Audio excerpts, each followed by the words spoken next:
How's it going, everybody? Welcome to a surprise episode of Heavy Metallurgy. We're going with Quick Blast Tuesday tonight.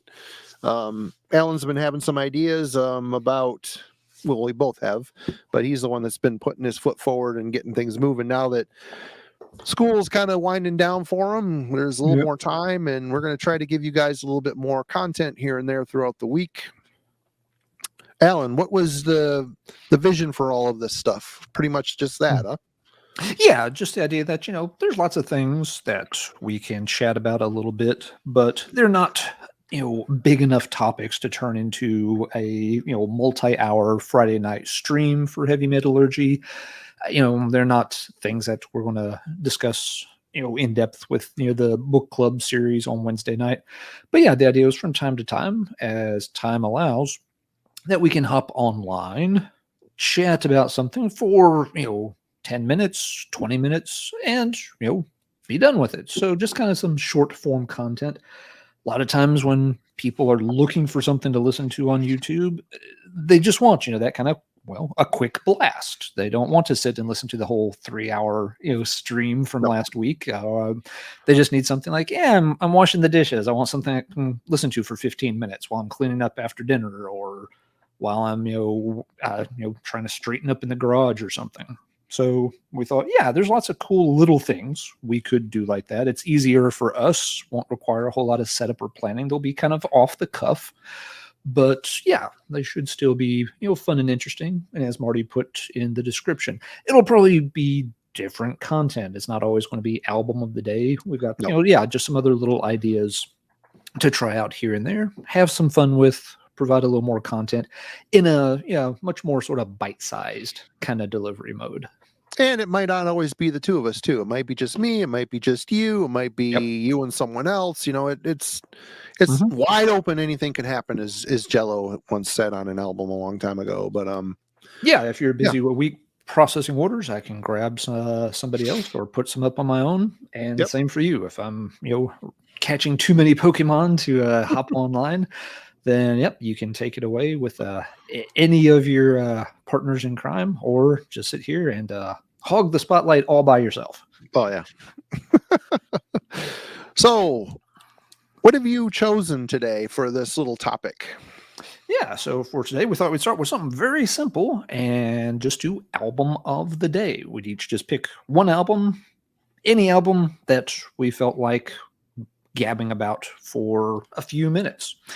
And I figured I would go with an oldie but a goodie. Kind of looked at the shelf and realized this is one that I like. It's a classic, but it's not one that really comes up in conversation a ton. Thinking back over stream talks we've done and such, I really don't reach this for this one. It doesn't come out to play on a regular basis. It hasn't fit into a ton of the different topics we've done on streams or on episodes over on my channel. But as such, I figured it was time that I showed a little respect and salute for Metallica's Kill 'Em All.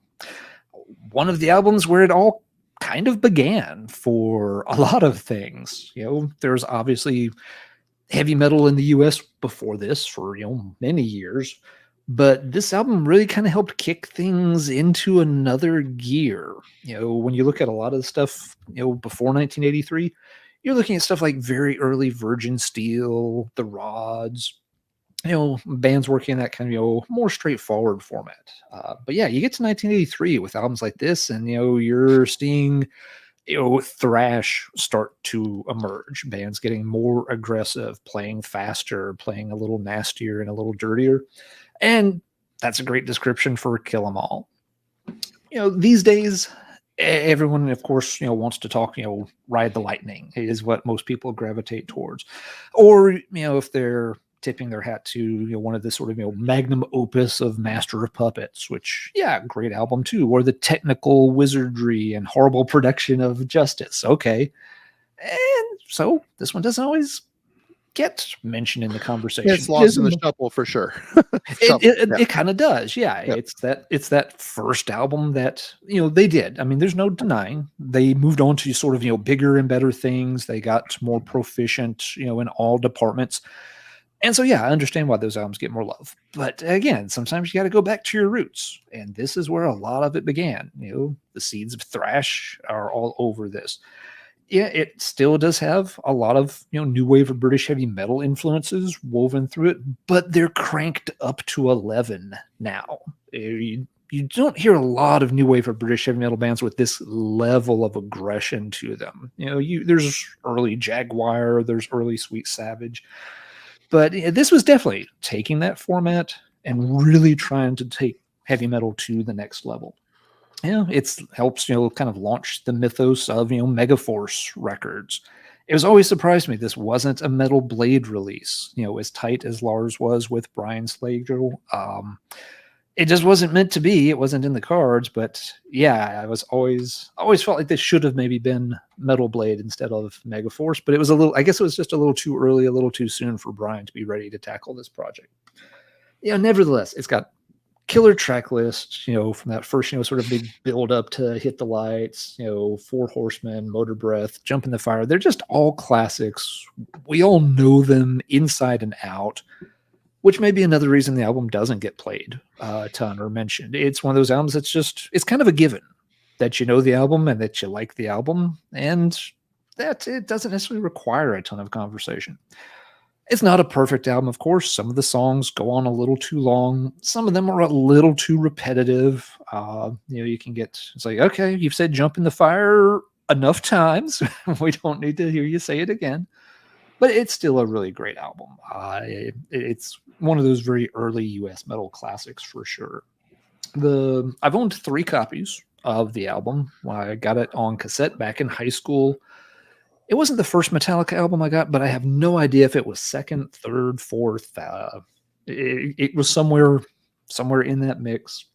The cassette is long gone. I think it disappeared with an old girlfriend. Yay. But second copy I had was a CD that just had the regular album. This copy that I'm waving around is one of the old copies that has the 2 bonus tracks on it. The cover of Am I Evil and Blitzkrieg, 2 new wave of British heavy metal masterpieces, again, showing their influences. Funny story on how I got this one. I had the other CD that doesn't have the bonus tracks. And back in college, one of my buddies had this copy with the bonus tracks. And he's a huge Metallica fan, much bigger than I am. And it was kind of funny. I wanted the disc with the bonus tracks because I like those. And he actually preferred the album without the bonus tracks. He didn't really have any interest in hearing these old new wave of British heavy metal covers. So I had said, well, hey, you want to just trade discs? He's like, well, mine's a lot rarer than that, which at the time it definitely was harder to get the version with the bonus tracks. So he's like, I guess I'll keep it. So I was like, okay, that's cool. And then one day when I went to the local record store, just digging around, when I was checking out, the clerks all knew me. And they're like, hey, here, take a couple of these. And they'd gotten some little promo Metallica guitar picks just to give away, to folks. I was like, oh, sure, I'll take a couple of those. And I'm thinking to myself, what in the world am I going to do with a couple of promo Metallica guitar picks? One's cool. I don't need a second. An idea is forming. So yeah, next time I saw Rich, is like, hey, Rich, check out what I got at the record store. And he was just like, oh, that's so sick. Did they have any more? I'm just like, nope, I think they only had a couple of them. So he's like, oh man, I wish I'd gotten one of those. I was like, well, I'll tell you what, we've thought about trading CDs before. I'll trade you my CD without the bonus tracks and shiny new guitar pick for your CD that has the bonus tracks that you don't like so much anyway. He's like, oh, deal. Absolutely. So that's how I got to this particular copy of the disc. I still have one of the guitar picks. You lied. No, as far as I know, I don't think they did have any more. And even if they had, Rich didn't go down to the record store very much. There wouldn't have. It was kind of one of those, buy something and they'll give you something. But I don't think he would have ever gone down there or bought anything, even if he had. So yeah, he was the kind of guy. He already had everything he wanted to listen to, and didn't really pick up a lot of new albums. Right. But yeah, so that is my fond little story with Kill 'Em All. Great album. It's not their best album at all, but it's definitely an extremely fun album. For a long time, it was the one I played the most out of the Metallica catalog. Doesn't come off the shelf as much these days, but it's still a really fun listen whenever I do drag it out. And so for those reasons, Kill 'Em All is my album of the day. You got to give credit where credit's due on this one. Mustaine kind of shines. His riffs stand out for sure on this album. In a lot of ways. I mean, it's a lot of all the big four album debuts don't really sound like how they progressed. And I think Kill 'Em All is partially, you get to thank Mustaine for his, very bluesy influence on, Seek and Destroy and Jump in the Fire, and very bluesy influence that kind of faded away as they progressed on for sure. Yep. Yeah, definitely a change sound. I mean, and it was sort of a given. Certainly by the time you got to Ride the Lightning, you knew this band was always going to be on a pretty steep upward trajectory. They weren't going to, keep cranking out the same album or stay at the same talent level for long. So, which obviously worked great for them. Yeah. I think it was Celtic Frosty said, "Evening, Marty and Alan, you guys are becoming as reliable as Jeopardy. Love it." Yes, we'll take it. I'll take new wave of British heavy metal singles for 200, please, Marty. Yeah, Randy for 100. Mascots that look like vegetables for 1,000. Ooh, daily double. Yep. All right. And next up here, yes, what did you pick for your album here, Marty?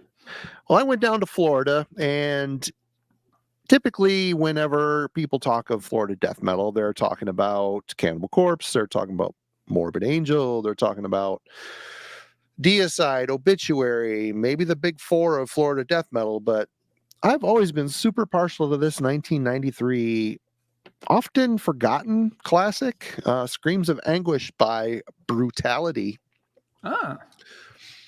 This came out Nuclear Blast in Europe and Nuclear Blast America in the US, which is Relapse Records. I gotta say, this is one of those albums. It's recorded at Morrisound by Scott Burns.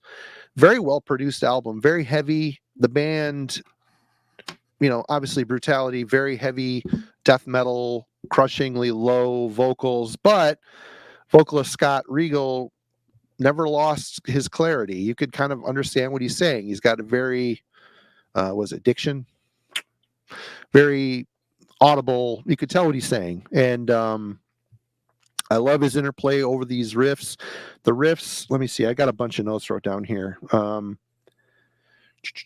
Very emotive riff style. I think the first time I ever heard this band was on the Death Is Just the Beginning 2 comp.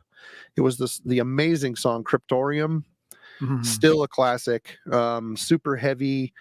The blasting by Jim Coker.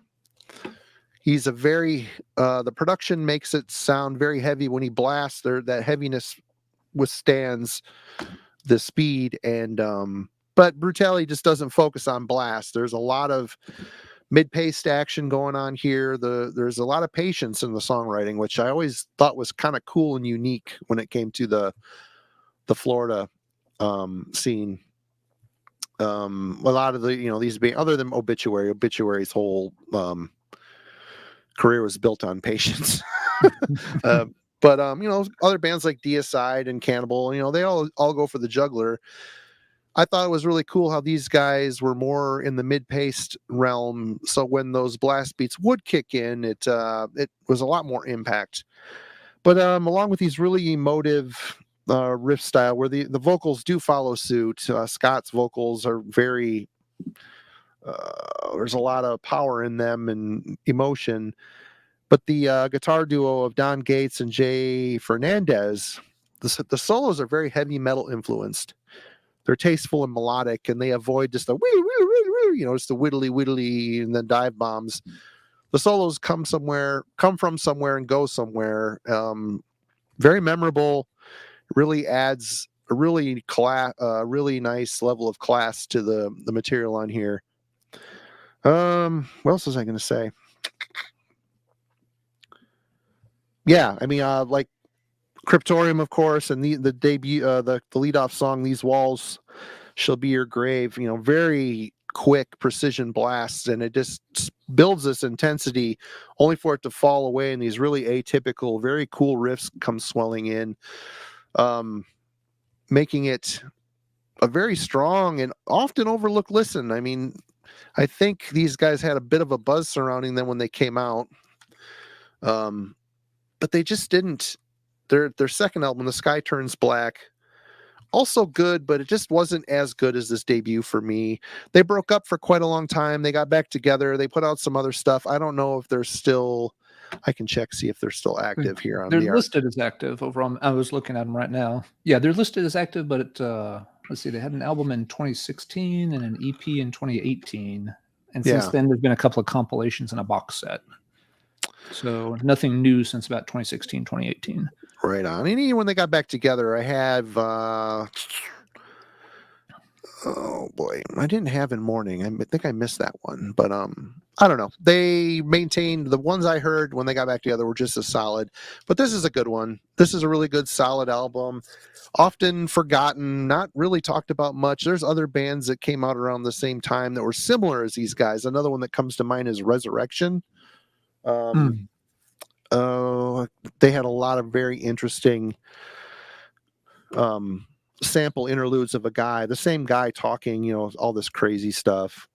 And it got really old really quick. This has interludes throughout between the tracks as well, but they're more of the musical variety, like atypical little keyboard pieces or an acoustic guitar piece. They go somewhere and they add to the overall diversity of the album.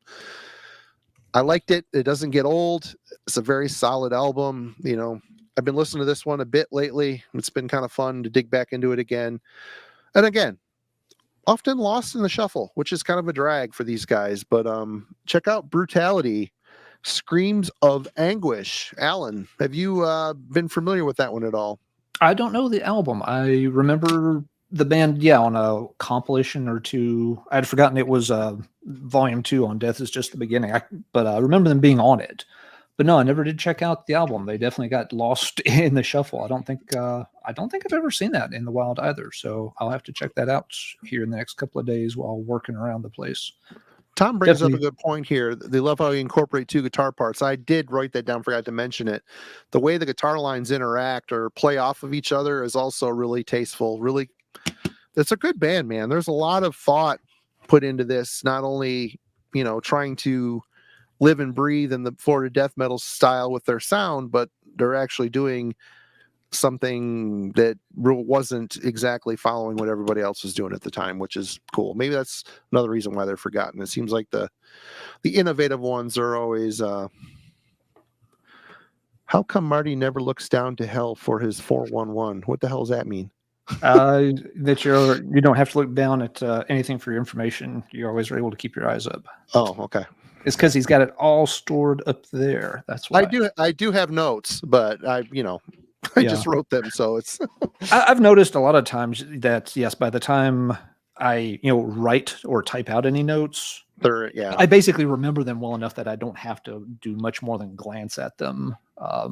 So that may be part of it. But yeah, Brutality sounds interesting. I'll definitely check that out. And next time I'm jonesing for a little Florida death metal, I've got some Swedish death metal clogging up the CD player right now, but I'll move past that once I give those a few more spins, and then I'll have to check this out sometime. Well, awesome. That was it. I think we made it through here. Exactly. So thanks to everybody for jumping on. Actually, wow, a lot of folks jumped on very quickly to check this out. So as we said at the beginning, these are just going to be kind of short content. It may be a regular Tuesday thing, but it may be a very semi-regular thing. We may hop on a Saturday or Sunday night if time allows. Wednesday and Friday nights are obviously already booked up. Thursday nights and Monday nights, Marty and I are doing other things. We do have a life outside of YouTube. But Tuesday night and I didn't say it was a big life, but there are other obligations and things. You've got a band to play with, and I've got a rogue elf tribal Magic the Gathering deck that has to be shuffled up and destroy other people at the card table at least once or a week or so. But just gonna be short form content. If folks hop on live to listen to us gab for 20 minutes or so, that's absolutely great. For those who don't know what's coming up or can't catch it, it gives them a short form video to listen to during the week rather than playing through 90 minutes of book club or a few hours worth of Friday night streaming. This is something you can easily just listen to when you're waking up in the morning, brushing your teeth, doing whatever it is that you just need a little entertainment for a short while in the background there. But yeah, folks have had a lot of good comments there in the chat. I've been replying as fast as I can. But definitely thanks to everybody for checking this out on such, really kind of no notice. No notice, yeah. Yeah, it's always nice to see folks in the chat. And again, Marty and I have some ideas for different things we'll be doing. Just one example is we'll be bringing the Keep or Reap series back very soon. So you'll get another dose of us coming up with pairs of albums that one another have to agonize over. And we're going to make some other folks agonize over pairs of albums too. It won't just be the two of us doing that in the near future. Yep. But yeah, look for that and other fun short videos here and there whenever we've got a chance. Marty, anything else you'd want to sign out with? Just other programming notes. Tomorrow's album club, we're again talking about Dol Dvorde Ens Navins Morkere album. So give this one a spin if you want to know what we're talking about tomorrow night around 9:00 Eastern. And then Friday night, Aaron Carey from Nechachwin will be joining us. We don't know the topic yet, but we're going to talk about the new album that just came out last week. 2 weeks ago now? I don't know. Time flies. Week and a half. I think. Week and a half. Yeah. But so that's where we stand. Yeah, so lots of good stuff coming up in the near future for sure.